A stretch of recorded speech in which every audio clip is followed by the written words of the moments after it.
우리 서로 인사하실까요? 할렐루야. 반갑습니다. 잘 오셨습니다. 예, 목 감기가 있어서 잘 풀리지 않네요.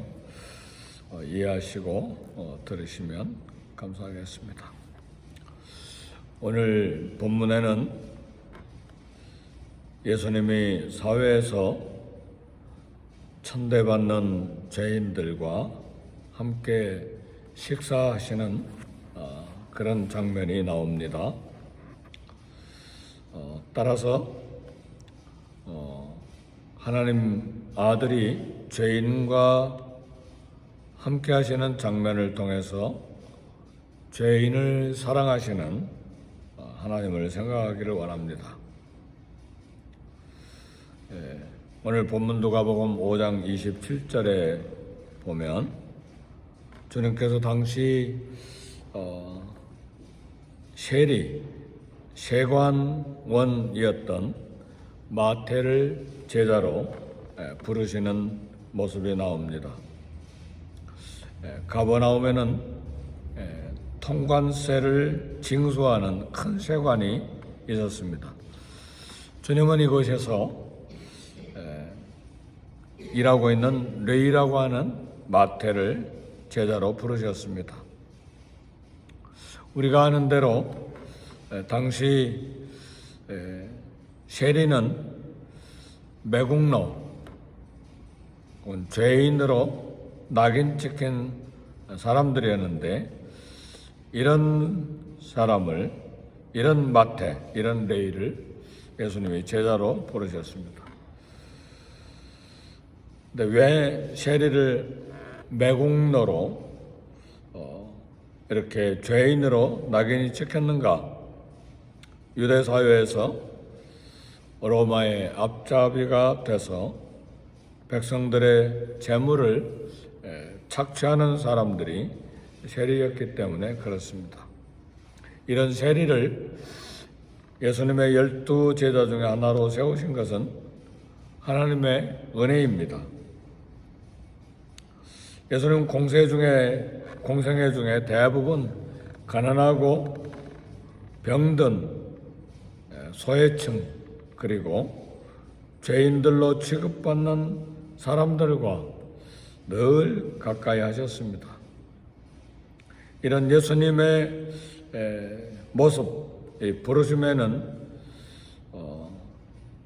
어떤 이유가 있는가를 오늘 이 아침에 잠깐 함께 생각하기를 원합니다.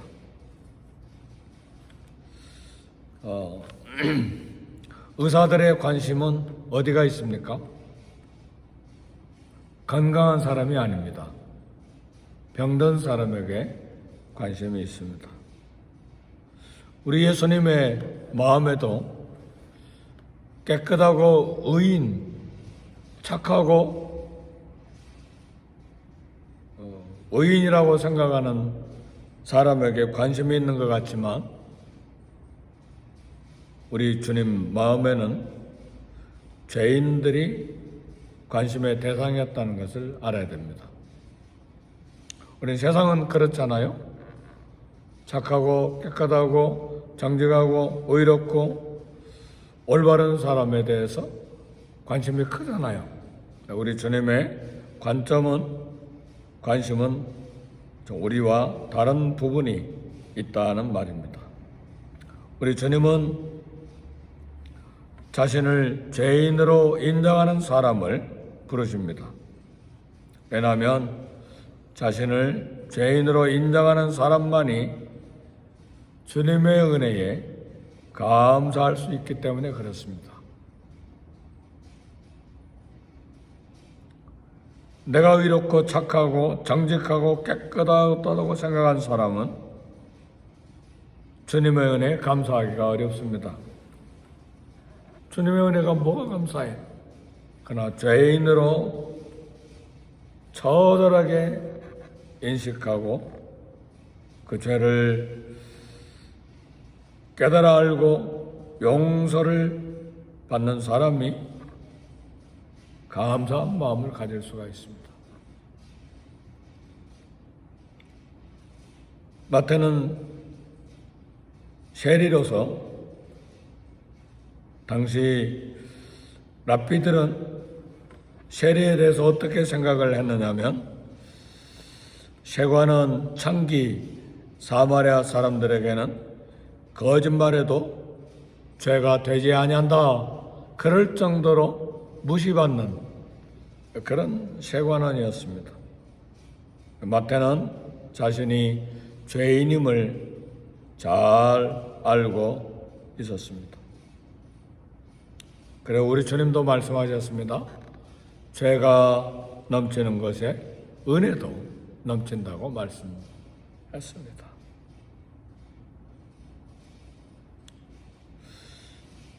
주님은 죄를 아파하고 뉘우치는 사람들을 부르십니다. 죄인이면서도 자신을 의롭다고 여기는 바리새인과 같은 사람들은 제자로 부르지 않으셨습니다. 자신의 죄를 아파하고 회개해야 주님의 은혜로 변화되는 성도가 될 수 있고 또 제자가 될 수가 있기 때문에 그렇습니다. 누가복음 18장 9절에서 14절 나오는 세리를 보면 그렇게 소개되어 있습니다.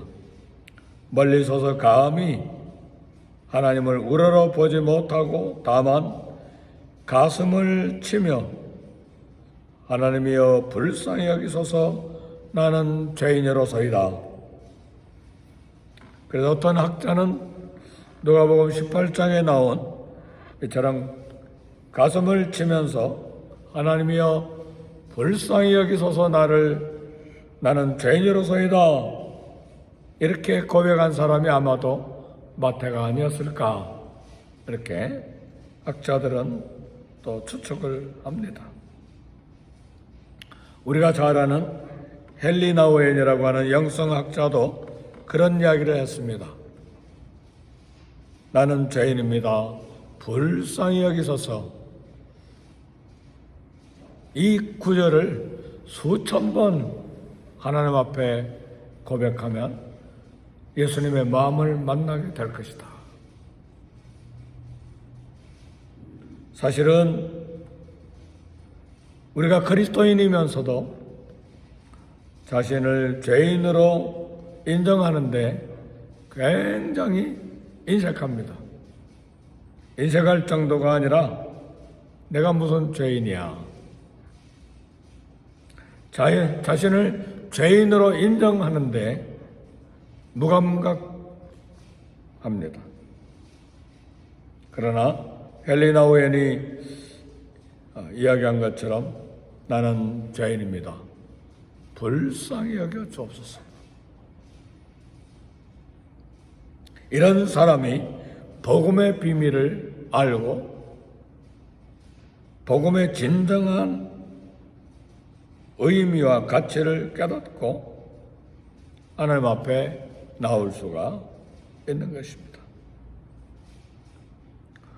우리가 이웃에 대해서 정죄하고 이웃을 무시하고 비판하고 비방하는 이유는 내가 죄인임을 인정하지 않기 때문에 그렇습니다. 내가 철저하게 죄인임을 아는 사람들은 남을 비판하거나 비방할 수가 없어요. 우리 주님이 말씀하셨잖아요. 남을 비판하는 사람에 대해서, 형제를 비방하는 사람에 대해서 내 눈에 있는 들보를 먼저 깨달아야 남의 눈에 티끌을 치워줄 수가 있다. 내 눈에 들보는 뭡니까? 집을 짓는 큰 기둥 같은 것이잖아요. 그런 기둥이 내 눈에 덮여 있는데 남의 눈에 티끌 지적하는 건 문제가 심각하잖아요. 그러니까 대부분의 경우에 나에게 있는 어마어마한 죄를 깨닫지 못하기 때문에 남의 티끌 보고 비방하고 비판하게 되는 것입니다.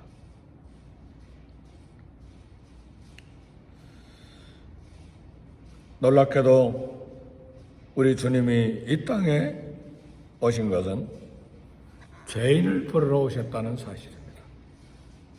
그래서 오늘 마태복음 5장 31절에서 32절 보면 건강한 자에게는 의원이 쓸데없고 병든 자에게라야 쓸데있나니 나는 의인을 부르러 온 것이 아니라 죄인을 불러 회개시키러 왔노라 그랬습니다. 내가 진정한 죄인임을 인정할 때 예수님이 이 땅에 오셔서 십자가에 몸을 지키시고 피 흘려 죽으신 진정한 은혜와 사랑과 놀라운 은총을 깨달아 알고 거기에 감사하는 사람이 될 수가 있습니다.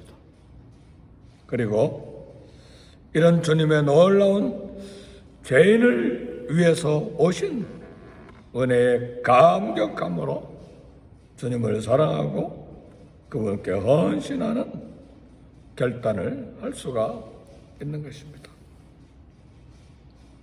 주님의 사랑은 죄인 가운데 거하시는 임마누엘의 사랑입니다. 그래서 우리 주님이 이 땅에 오셔서 공생에 3년 반 동안 계시는 동안에 늘 주변에 죄인들과 함께 하신 것입니다. 오늘 본문에 우리 주님이 죄인인 세리와 함께 죄인들과 함께 마태와 함께 식사하시는 장면이 나옵니다. 왜 그렇습니까? 죄인을 부르러 오셨기 때문에 그렇습니다. 그리고 우리 주님은 누구를 위해서 목숨을 버리셨는가? 의인을 위해서 목숨을 버리신 것이 아닙니다. 죄인을 위해서 목숨을 버리신 희생적인 사랑을 보여주셨습니다. 그리고 죄인들에게 새 생명을 주시는 은혜를 베풀어 주셨습니다. 우리는 착하게요. 예수님은 깨끗한, 착하고 의롭고 깨끗한 나를 위해서 피 흘려 죽으셨다. 그렇게 착각하는 경우가 있어요? 아니에요. 그러면 착하고 깨끗한 사람을 위해서는 피 흘려 죽을 이유가 하나도 없죠. 바로 악한 죄인이고 저주받아 지옥에 가야 될 죄인이기 때문에 그런 죄인인 나를 위해서 죽으셨다는 사실을 알아야 합니다. 주님이 건강한 자에게는 의사가 쓸데없고 병든 자에게야 쓸데가 있다. 이 말씀은 무슨 말입니까? 의사가 존재하는 이유는 뭡니까? 건강한 사람에게는 의사가 필요 없어요. 병들어 있기 때문에 의사가 필요한 것처럼 나는 의인을 부르러 온 것이 아니요 죄인을 불러 회개시키러 왔노라. 근데 중요한 건 의인은 없나니 하나도 없다는 사실이에요. 모두가 다 한 가지로 치우쳐 하나님의 영광에 이르지 못한 죄인이기 때문에 그런 죄인을 위해서 이 땅에 우리 주님이 오셨다는 사실입니다. 그래서 의사이신 우리 주님이 오셔서 레위인 마태 집에서 죄인들과 함께 식사하신 것은 죄인을 부르러 오셨기 때문이고 그 죄인인 사람 중에 한 사람 마태를 제자로 부르신 것입니다. 그래서 주님의 잔치 자리에는 죄인임을 인정하고 겸손으로 구원의 은혜를 소망하는 자가 주님의 잔치 자리에 앉을 수가 있는 것입니다. 그래서 우리 교회 사명은 건강하고 의로운 자들만 모으는 것이 아닙니다. 병들고 소외된 자를 찾아서 그들을 회복시키는 것이 교회의 사명입니다. 교회는 깨끗하고 정직하고 의롭고 올바른 사람만을 모으는 데가 교회가 아닙니다. 교회는 죄인을 불러 회개시키러 오신 예수님의 말씀을 따라 병들고 소외된 죄인들을 찾아서 회복시켜 그들의 구원을 돕는 것이 교회의 사명입니다. 사랑하는 성도 여러분, 형제 자매를 정죄하고 싶은 생각이 듭니까? 바로 그 사람을 위해서 예수님이 피 흘리고 죽으셨다는 사실을 알아야 돼. 깨끗한 사람만 교회 오기를 원하십니까? 그럼 우리 주님은 그 깨끗한 사람에게는 필요가 없다는 사실이에요. 그리고 사실은 깨끗하고 의로운 사람은 이 세상에 아무도 없다는 사실이에요. 바로 나도 주님의 구원이 필요한 죄인이라는 사실을 알아야 합니다. 정죄하고 싶은 생각이 듭니까? 손가락질하고 싶은 생각이 듭니까? 바로 그 사람을 위해, 바로 나인 그 사람을 위해 예수님이 피 흘려 죽으셨습니다. 그래서 예수님은 죄인을 먼저 찾아와 불러주시고, 그래서 죄인인 나도 믿고 회개해야 될 사람에 속하는 것입니다. 죄인을 사랑하시는 예수님이 우리의 축복이요, 소망이요, 복음입니다. 특별히 오늘 마태를 제자로 부르신 주님 앞에서 우리가 한 가지 교훈을 얻는 것은, 우리 주님이 특별히 일할 일꾼으로 부르실 때는 보시는 부분이 한 가지가 있습니다. 죄인임에도 불구하고 자기가 맡은 일을 열심히 하는 사람을 일꾼으로 부르십니다. 엘리사 선지자를 하나님이 선지자로 부르실 때 엘리사는 뭐하고 있었습니까? 농사하고 있었어요. 기드온을 사사로 부르실 때 기드온은 뭐하고 있었습니까? 다장마당에서 일하고 있었어요. 모세를 일꾼으로 부르실 때 모세는 뭐하고 있었습니까? 양을 치고 있었습니다. 마태인 레위를 제자로 부르실 때 마태는 뭐하고 있었습니까? 세관에 앉아서 일하고 있었습니다.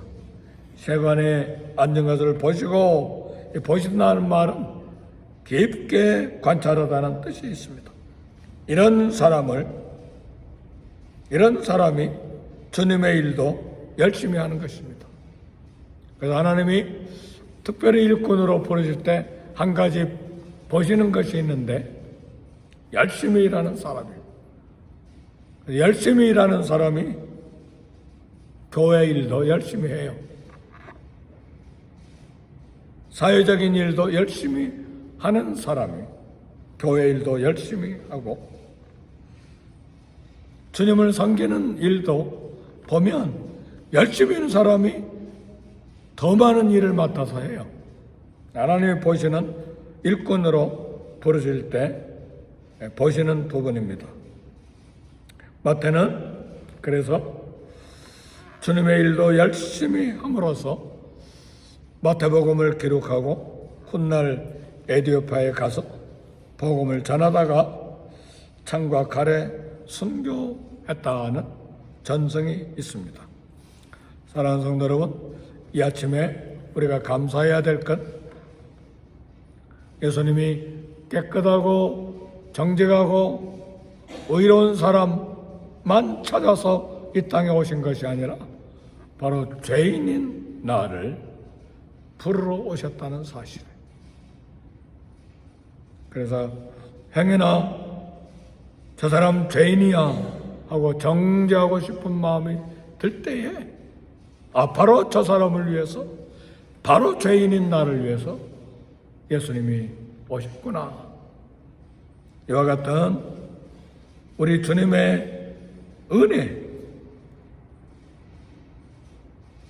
죄인 가운데 함께 하시는 임마누엘의 은혜, 죄인을 위해 목숨을 버리신 희생적인 사랑,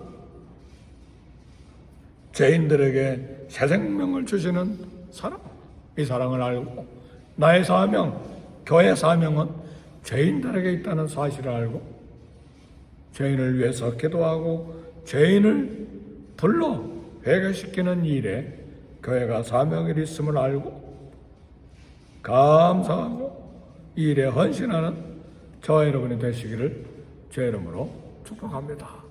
네, 기도하겠습니다. 기도하실 때에 하나님, 건강한 사람을 위해서